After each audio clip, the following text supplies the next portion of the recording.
Hi, my name is Gordon Harper.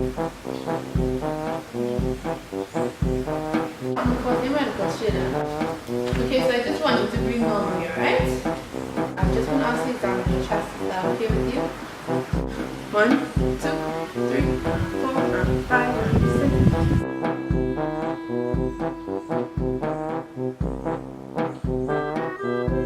Thank you so much for your time. Hi guys. If you hear my fan in the background, I really couldn't do it. Like, I was sweating down the place and then it would not have looked good. So just excuse the fan noise in the background. So today I'm coming to you guys with a medical related video, a medical student related video, since you know I am a medical student. Today, as from the title of this video, you can see I'm going to be talking about OSCE and giving some tips that I've learned or that I know after going through this for a good while. Let's just get into the video.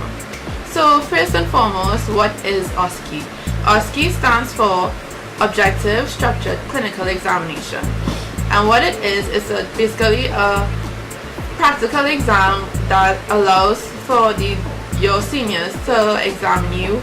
It tests your competence and your skills, because as a doctor, yes, we have all this information in our head, but if we can't elicit the information from the patients, then we won't be able to help our patients, right? It helps to combine all the theory that you learn with the practicality, the practical aspect of it, and seeing it from your patient. It helps you to just gain those skills that you need to be able to be a doctor. So from my experience, the way we do it in my school, we have skills classes from year 1. And those skills classes, as it says, teach you skills. So you learn how to do your cardiovascular exam, how to do your abdominal exam, and how to do other types of exams. From years 1 to 3, in my experience, it was basically just a matter of learning. Basically, you could write down these steps and how you're supposed to say it and basically learn that off, right? Just be like, okay, so good day, my name is Gordon Harper. I'm a second year medical student, been asked to examine your chest today. Is that okay with you?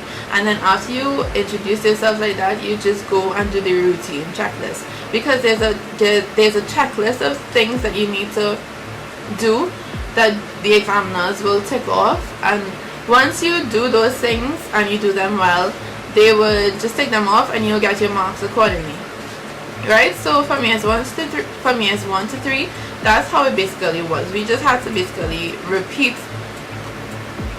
a script, basically, and well, we had to practice the right ways of doing the physical aspects, right, and checking different things. So that's how it was, honestly, from years 1 to 3. But now that I'm in year 4, we have to combine more of the knowledge, more of the theory into the practical aspects, right? In the exam, you basically have 7 minutes. You have manned stations and unmanned stations. The manned stations are the ones where the examiners will be assessing you, and these will be the physical examinations. So within the 7 minutes, you have 5 minutes to do your exam, and then 2 minutes afterwards to present your findings to the examiner. And once time permits, the examiner will ask you questions, right? So, and then the unmanned stations would be things that don't need an examiner to assess you. So like different. So let me just give you some examples. So in my last OSCE, which was about 2 weeks ago, I think, we had, I think, like 11 stations. So what we had to do an abdominal examination, a cardiovascular examination, a motor examination of the lower limbs. We had to do BLS, which is basic life saving or basic life support. I always confuse the S. We had to take a history from a patient. History is always coming, always has to take a history. So yeah, we had to take a history from a patient, and then we had to also do prescription writing. We had to do a discharge summary, and we also had to explain to the examiner, but it would have ideally been a patient, how to use like the apparatus for asthma. So like the inhaler and something called a spacer, which helps to get the medication better, right? So I'm not going into all of that detail, but yeah, just to give you an idea, you have all these different skills that they need to assess you on, right? So in the examination, like I said, you have 5 minutes. Once you have to do a physical examination like that, you'll have 5 minutes to do your exam and 2 minutes to present.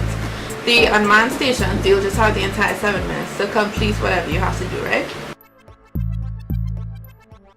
Now for me, OSCE is very nerve-wracking. Like, we practice all the time. Well, maybe not always, but we practice because obviously we have to pass our exams, and we try to get everything down with any time limit and whatever. And even though you know that you know what you have to do and the order in which you have to do it, once it's that day and you step into the room, it's just like all the nerves are there. It's really a really nerve-wracking thing. Like, I had palpitations, like my heart was pounding out my chest, and it happens to me every time. Like, no matter how much I know that I know what I have to do, I'm still always nervous. And that's where practicing it over and over and making sure that you're certain within yourself comes in, so that when you step into the exam room, whether or not the nerves take you over, your body basically goes into autopilot and you're able to do what you have to do, and you're able to do it well. So I'm just gonna go in and just give you a few tips that I've learned over the years, I guess you could say, that will help you to succeed in OSCE. So first of all, practice. All you need is a group of 3. You and 2 other people. Keep the group small so that there's not too much going on, so that you'll have one person who could be the patient, one person who will be the person doing the exam, and then the other person will be the examiner. So that afterwards, once you go through the entire exam, the examiner person will be there to help you, to tell you what you did wrong, what you missed out, and different things like that, right? So you just need to practice everything, and practice getting it within the time limit too, because that time limit is very strict. Like, they are very strict with that time limit. Once the 5 minutes goes, bling bling bling bling bling, they ring the bell, or actually no, they stop you, and you're like, okay, so time's up, take a minute or some seconds, present your findings to me, and then afterwards they'll ask you some questions. In addition to practicing, once you're able to, make sure you could go on the wards where you have actual patients with actual pathology, because that's one of the things that kind of trips me up. Like, I know what I'm looking for, but in looking for it, I don't know exactly what I'm seeing. Like, okay, so something called your JVP, which is your jugular venous pressure, right? You look for it in this area. I know how to do that. Like, I know tell the patient to turn their head to the left and you look in this area, but I don't think I've ever actually seen the pulse that the JVP gives for me to be able to say, well, okay, this person has a JVP, right? So you could know the words of the things that you're looking for, but not actually know exactly what it is that you're looking for. I hope that makes sense. But yeah, so just once you're able to, well, by this time, if you're looking at this video, it means that you are going to be doing an OSCE, or you are doing OSCE, so you should be able to go on your wards. So go on your wards, use the patients. One, I mean, you have to introduce yourself, gain consent and everything, but practice with the patients, practice doing the exam fully with any time limit on the patients, so that the patients there would most likely have some kind of pathology. So when you go into the exam, at this point in time, you wouldn't now be feeling the pathology. You'll know exactly what it is you're looking for, exactly what it is you're feeling for, and you'll have that experience already. So you'll be like, okay, yeah, you're feeling for the belly, you're feeling for spleen. In the exam, you'll be like, okay, yes, this is a spleen. Right? The next tip that I would give is to read the McLeod's. I don't have the physical book, but this is the book here.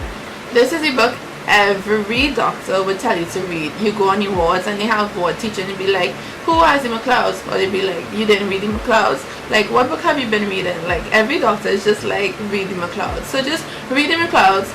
They give you everything you need to know. They give you what you're looking for, background on the system, the pathologies you could find, the reasons for the pathologies. Like, it just gives you everything in that one book. I still have to continue to read any book, I'm not gonna lie. I honestly barely read it, but you all do need to know that. Another tip I would give to you is to, again, make sure you know what you're looking for and why you're looking for it. Like, what's the reason behind it. If you say, okay, you're feeling for a liver and you're feeling to see if the liver is enlarged, which is called hepatomegaly.